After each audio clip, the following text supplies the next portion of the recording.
अदा ओ भाऊ असां वटि किराए जा पैसा न आहिनि, 50 रुपया ॾियो, बचिड़े खे घर खणी वञूं।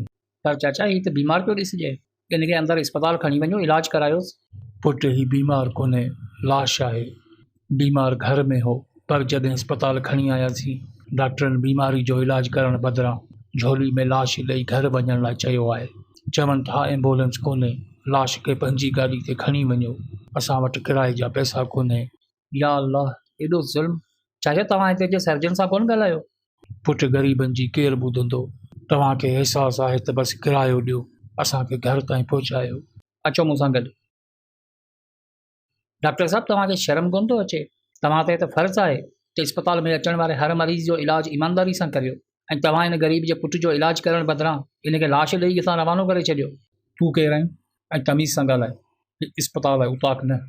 हा साईं, असांजो उताकूं बि तव्हांजे इस्पतालनि खां 1000 दफ़ा वधीक आहिनि। उताक ते अचण वारे खे दिलि सां भलीकार चयो वेंदो आहे, पोइ उहो अमीर हुजे या ग़रीब, इन सां फ़र्क़ु कोन थो पए। तव्हांजो त ज़मीर ई मरी चुको आहे। ग़रीबनि लाइ ईंदड़ दवाऊं विकिणी पंहिंजी औलाद खे पालियो था। हे वीचारा अबोझ माण्हू लाश ॾिसी बि ख़ामोश रहनि था। इन्हनि में त शऊर कोन्हे, पर तव्हांखे त ख़ुदा अक़ल ॾिनी आहे। ही शख़्स जंहिंजी झोली में तव्हां पुट जो लाश रखी घर वञण लाइ चयो, इहो शख़्स इस्पताल जे साम्हूं पंहिंजी झोली में पुट जो लाश रखी घर वञण लाइ पैसा पिनी रहियो हो। पुट जो लाश जेॾीमहिल पीउ जे कंधनि ते ईंदो आहे, उनजो वज़न छा हूंदो आहे, इन जो अंदाज़ो आहे तव्हांखे? इहो अहसासु उन खे हूंदो जंहिंजे हथनि में लाश हूंदो।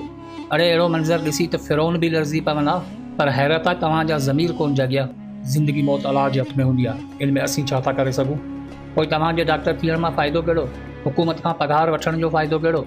तव्हांजे चवण मुताबिक़ जेको माण्हू बीमार थिए उहो इस्पताल में इलाज कराइण बदिरां घर में वेही मौत जो इंतज़ारु करे। वाह डॉक्टर वाह। अरे मथां खां दवाऊं कोन थियूं अचनि, इन में असांजो कहिड़ो ॾोह आहे? जेकी अचनि थियूं उनजो हिसाब किताब आहे तव्हां वटि? डॉक्टर साहब, मौत जो मज़ो हर कंहिंखे चखणो आहे, वक़्त जो ॾमर बि हर कंहिं ते अचिणो आहे। ज़ुल्म एतिरो ई करियो जेतिरो बर्दाश्त करे सघो। अरे जानवर बि पंहिंजी नसल जी हिफ़ाज़त कंदा आहिनि, ऐं तव्हां इंसान थी करे इंसाननि जे लाशनि ते रोज़ी करियो था। माण्हुनि खे लाश हथ में ॾेई चओ था एम्बुलेंस कोन्हे, पंहिंजी गाॾी ते वञो। एतिरी अक़ल नाहे तव्हां में? जेकॾहिं इन्हनि माण्हुनि वटि एतिरा पैसा हुजनि हा, पोइ ही सरकारी इस्पतालनि में मरण छो अचनि हा?